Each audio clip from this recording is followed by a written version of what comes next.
थे।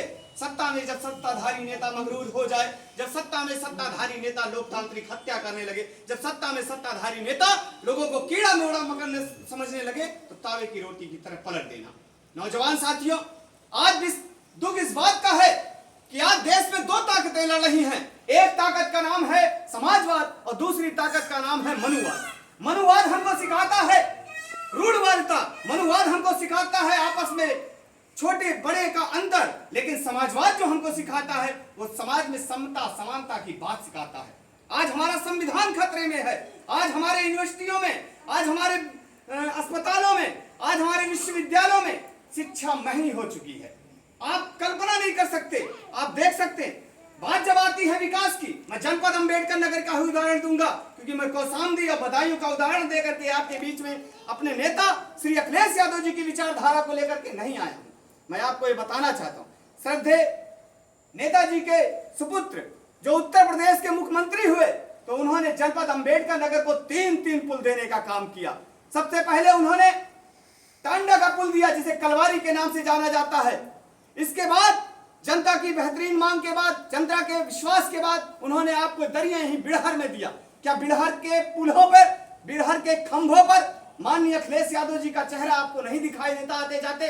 कमहरिया में भी उन्होंने देखने का काम किया। और सबसे बड़ी जो उनकी योजना थी, उन्होंने लैपटॉप आपके बच्चों के हाथ में दिया। और इसलिए लैपटॉप आपके बच्चों के हाथ में दिया क्योंकि आपके बच्चे, आज जो भारत है, जो आज शिक्षा व्यवस्था है, जो आज का माहौल है, वो गूगल से जुड़ चुका है, वो आज का इंटरनेट से जुड़ चुका है। कि उनको पता था कि हमारे समाज के लोग कमेरा समाज के लोग हैं, और कमेरा समाज के लोग काम कब करेंगे? कब अपने बच्चों के हाथ में लैपटॉप देंगे। दुख इस बात का है कि आप हमारे नेता की योजनाओं को भूल गए, बेरोजगारी भत्ता भूल गए, कन्या विद्याधन भूल गए।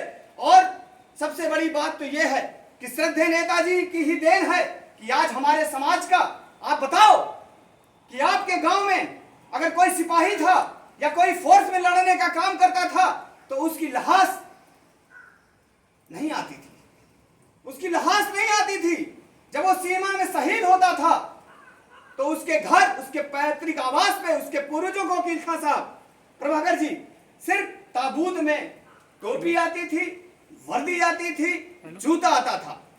भारत सरकार के रक्षा मंत्री होते हुए श्रद्धेय मुलायम सिंह यादव जी ने जब जाकर के देखा कि शहीद के घर, एक उनके क्षेत्र में इटावा में एक शहीद हुआ सैनिक, उसके घर जब पहुंचे और भारत सरकार का रक्षा मंत्री जब उनके साथ था, तो उन्होंने कहा कि ताबूत खोलाओ, मैं अपने इस किसान के बेटे का अंतिम दर्शन कर लूं जो सीमा में शहीद हो गया। तो भारत सरकार के उस